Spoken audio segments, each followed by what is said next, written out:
What's going on, everyone? We've just had another week of amazing tournaments with a ton of diversity, which has been just an absolute dream. Honestly, the meta has been completely open, tons of amazing lists shown, and we still have a defined meta for those of you that enjoy that. But I wanted to kind of focus in. Obviously, we're going to go over just briefly, very briefly, some of this weekend's tournament results, but more so the rise of mid-range and the fall of Tarkentown slash tempo aggro and even control fits in that group. It's something that FFG really wanted to push all the way back from set 2, and even we knew about it before then, but really trying to guide the meta in a direction where they feel is the healthiest. So a big thank you to my patrons over on Patreon, and let's dive right into it with this week's planetary qualifiers and some of the major tournaments. As you can see, a ton took place this weekend, as per usual. Lots of major tournaments slash planetary qualifiers, all of which are shown here. Remember, all the data that this site takes really focuses in on the bigger major tournaments and planetary qualifiers. So even though you see some of them with like 34 members or 11 members or 28 members, these data points are actually omitted generally from any future data that we'll go over. But as you can see, I mean, the diversity of leaders is incredible and really, really amazing to see. We have things like Akbar coming in and actually winning another major tournament, which is amazing. This deck wouldn't even be existing back before we had Django. Like, it was basically impossible to play this deck before Django was banned. We've got a ton of Han, a ton of Cad Bane, but various flavors of Han and Cad Bane. Han ECL, Cad Bane with Data Vault, and Cad Bane with Tarkentown. We've got Quinlan still in the mix. Han, both blue and Data Vault, various different aspects. Vaders, multiple different aspects. We've got Rays, we've got Kira's, we've got Bosks, we've got Boba Fett. All of which showing up, winning tournaments, not just the top 8 we're considering, but actually winning tournaments. If I were to pop in, let's just take this Akbar, for example, top 8. You could see there is not a single duplicate leader with the exception of Han 2 in this top 8. We've got Piet, Kira, Double Blue Obi-Wan, Yoda. The leaders and the amount of decks are astounding. But here's where we start transitioning the conversation into the overall direction of the meta and where I think this will go in the future. What do you notice about this top 8? We've got Akbar, very much a grindy, sort of value-oriented list that's going to win the game in the mid game. Han Blue, very much a value-oriented list where you're able to apply the discount on all your units, but because you're playing higher value units, you're going to just kind of outpace your opponent. Boba Fett blue, green. This one's pretty interesting, but you get the extra HP, you got the indirect damage, definitely leveraging the indirect damage plus the Boba Fett flip. And again, you are not rushing down your opponent. Piet, definitely more on the ramp side of things. But again, another list that's looking to gather more value, get to the mid game, and deploy your big haymakers. Kira, another one, very much on the mid-range slash even more controlling side with a lot of powerful villainy events with high value units like Darth Vader and Maul, and really, really nice ways to leverage the board, such as overwhelming barrage with Kira's flip. Double Blue Obi-Wan, this one a little bit more on the controlling side with Double Blue, but if you notice, it's actually got Pow City, which is really, really cool to see. This is like one of the first times I've ever seen one of these unique bases in there, because we're leveraging Obi-Wan as a sentinel, very big butt in terms of toughness, and a ton of kind of controlling and high value units to get you in that mid to late game. Yoda, another leader that's 7 to deploy, or another leader that's mid-range with a 7 to deploy tag. So you need to get to that mid game before you even get value from Yoda at all. And then Han Data Vault, similar to Han Blue, you get to leverage that resource reduction, but getting into the mid to late game. All of these are pretty similar strategies. We're not seeing a ton or as much as we were before. Things like Sabines, things like, you know, the early set of Boba Yellows, the tempo game plan, the hard control list like Bosk Blue, etc. It's very much focused on these certain portion of turns where you're winning the game. Turns really 5 to 9 to 10-ish. This is the style. We don't want to be winning before that. And it might seem like, well, turn 5 is still pretty early, but that's not super common. It's usually turn 6 or 7, but that's kind of the core of the game. That's where FFG wants us to focus. And you can see this if we bring ourselves back to set 2, and it's really cool to kind of review a lot of the previous meta. This was 38 different events. This is the brand new kind of planetary qualifiers showing up. This is when they first started. You could obviously see Boba Fett absolutely dominating, right? Completely decimated the meta. 55% of the wins with Boba Fett. It was absolutely atrocious. And it was multiple different Boba Fett flavors. Yes. This is all true. But if you look, and even regardless of just Boba Fett, what are the top 3 decks in the format? Well, we've got Boba Yellow, Boba Green. Boba Yellow, definitely a tempo advantage deck. Boba Green, not actually a mid-range deck. Even though you had Darth Vader's, you were winning the game oftentimes with some high value units in the earlier portions, and then Boba Fett as a leader, giving you that extra resources to really leverage. Although you were getting into the later portions of the game past Boba Yellow, but still more of an aggressively focused deck than the ones we're seeing today. Sabine ECL, at this point, we were just got Poe and Wrecker. We had very much an aggressive focus with ending the game when Wrecker came down. So that's going to be turn 5s, typically. And then below that, well, we've got Tarkin Town Ray. That one was more of a mid-range deck. Double Yellow Han, very much a disruptive tempo deck. We had Bosk, hard control, right? Very much a bigger spread of options.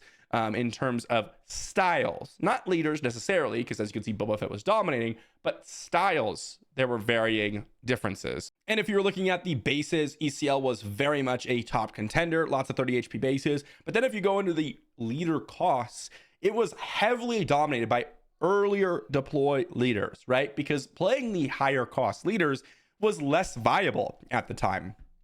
And then we transitioned into set 3. And well, if we could start there, guess what? Tarkin Town, immediate domination. Set 3 was dominated by Tarkin Town. It was Jango Tarkin Town. It was Quinlan Tarkin Town mainly, but also Cad Bane was in there. And we had a huge focus towards early game domination equals wins. We still had a dominant focus of 5 resource plays, but oftentimes, even more so than set 1, or set 2 rather, we were focused on the early game.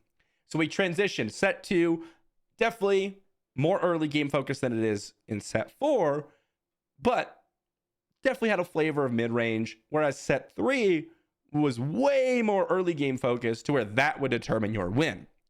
FFG saw this, and with set 2 they explained this as well, but they really wanted to limit your options of playing hard control lists and your super aggro disruptive lists. And you could see the really heavy focus on 4 and 5 cost leaders.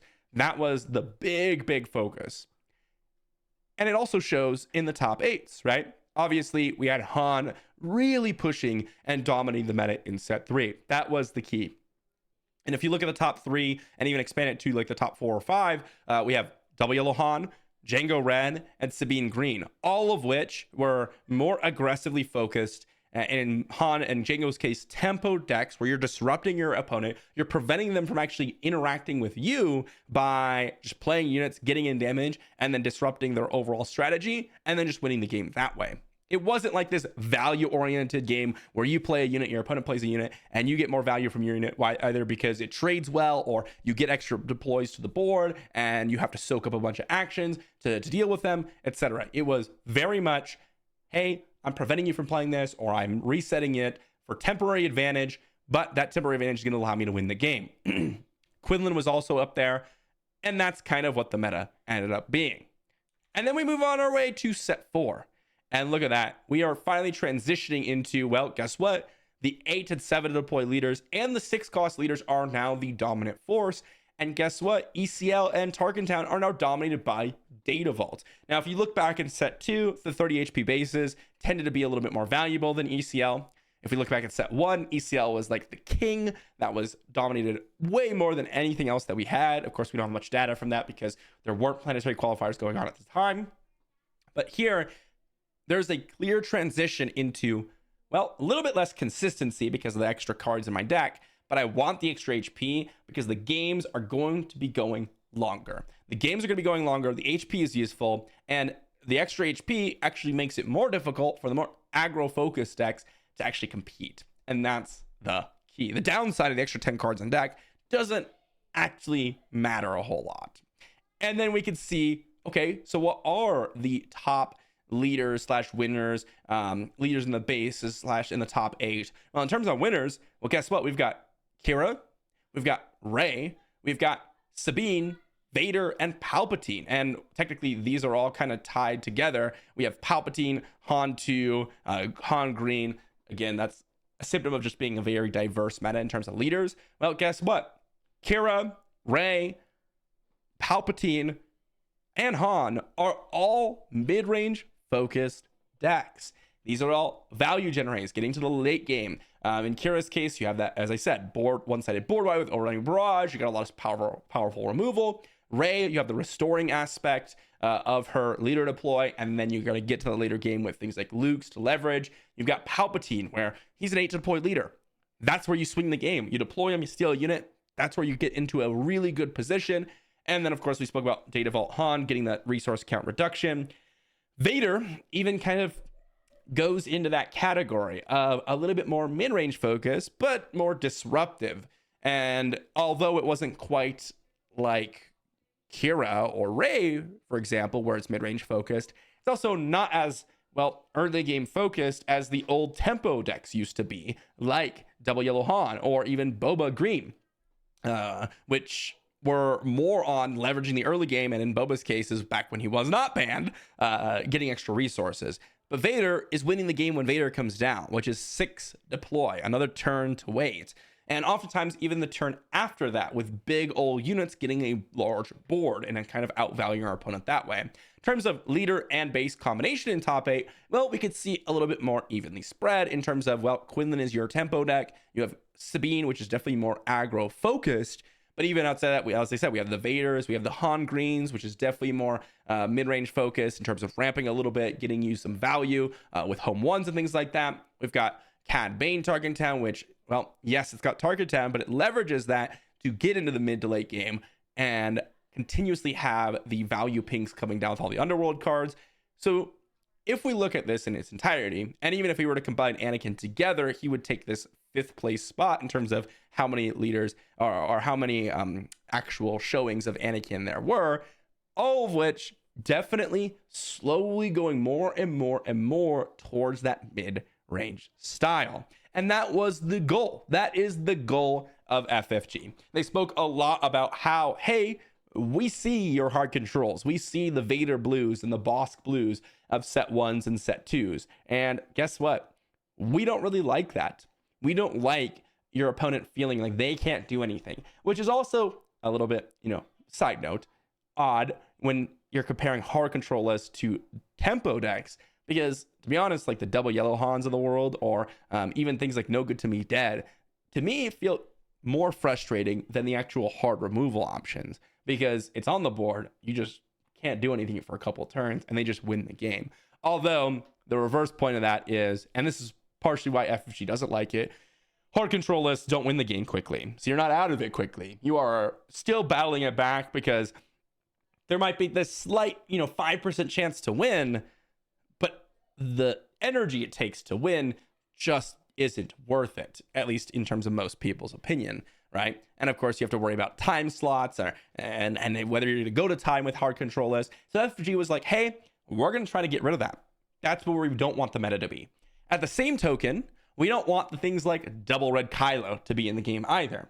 And Sabine was even borderline on this as well. Sabine, over the course, yes, Sabine ECL is a more aggro deck generally, but we were seeing definitely a more focus in kind of curving out. And nowadays, when you are ECLing out Wreck or ECL out Poe, that's actually not the end of the game. That's not the end of the game, because the decks are needing to go into the late game more because of the way the meta shifted. So Sabine's not winning the game as early as she used to. And at the same time, you are changing your makeup of the deck to be a little bit more value oriented. A perfect example of this is something like Sabine's Masterpiece, a 3/3 that oftentimes gets ECL'd out nowadays, that generates experience tokens, and it's something that your opponent has to kind of deal with. Otherwise, you're just going to outvalue them and get to the mid to late game, and you're putting on pressure, and they have more value, and you have more value than your opponent in Sabine's case. So yes, while there are some more aggro focused lists, in general, the entirety of the meta is going later and later and later. And I think this is, in general, what the vast majority of what people want. And it does open it up to a lot of options. Because when your goal is, hey, I want to do what I want to do and generate the most value in that game. And what I mean by that, well, things like Ray or Kira. I want to be able to use one card to handle multiple of my opponent's cards. That's kind of what it means to generate a little bit more value. I've used 5 resources of cards or 5 resources and 1 card in my hand, and I've taken out 6 resources and 2 or 3 of my opponent's cards. That's kind of what we're looking at. And that's the battle, right? That's what we're trying to do. Things like Luke, kill something, get a unit that your opponent has to deal with. Kira, overloading barrage, boom. Suddenly I'm taking out multiple units with a combination of my leader deploy and an event. Things like that are what the game has become about for the most part. And that does open it up to, well, what leader and base combination is going to generate me those advantages, those incremental advantages, or big swing advantages at the right time. And I think we're going to even see more of this as we go forward. In set 5, I think it's going to double down. And even though set 4 started with, if we even pull up the meta from, overall meta before Django got banned, even though we started with a very tempo focused meta, we could see as soon as the problem leader was gone, and even to some degree an event in Triple Dark Raid, the whole meta shifted towards what FFG is wanting to do. So I wouldn't be surprised if anything kind of disrupts this meta where we're at, that FFG is going to take action to guide it back in the direction that they want it to be in. Because they've explicitly stated this is not something that was, or this is not something that we're speculating about, or just, hey, this is where the meta is most healthy, or this is what the community wants. FFG specifically stated that that's where they want the meta to be. They want these longer games. They want these back and forth value trades. They want leaders at 6 to be extremely viable and not too late in the game, oftentimes, to deploy. That's where they want it to be. So I'm not surprised, and I wouldn't be surprised in the future that these are the actions that they're going to be taking. And thus, we see a very, very big rise of mid-range decks. And that's also why we're seeing Data Vault a lot. The extra HP, plus the cards that are involved, and getting to those cards is so powerful that that's where we want to be. Let me know what you think in the comments section down below about the meta. Let me know what you think about mid-range and this sort of value-oriented getting to the mid-game portion of the game. And would you like to see more aggressive decks in the meta? Would you like to see more controlling decks in the meta? Because honestly, I have no problems with this meta. I think it's extremely healthy. It is very, very diverse in terms of what leaders we're seeing. At the same time, the stylistic approach of how diverse the meta is has definitely gone down, in my opinion, since previous sets. But definitely better than when it was just Django in here. So I'm definitely not criticizing that at all. Let me know what you think in the comment section down below, and I'll see you all for the next one.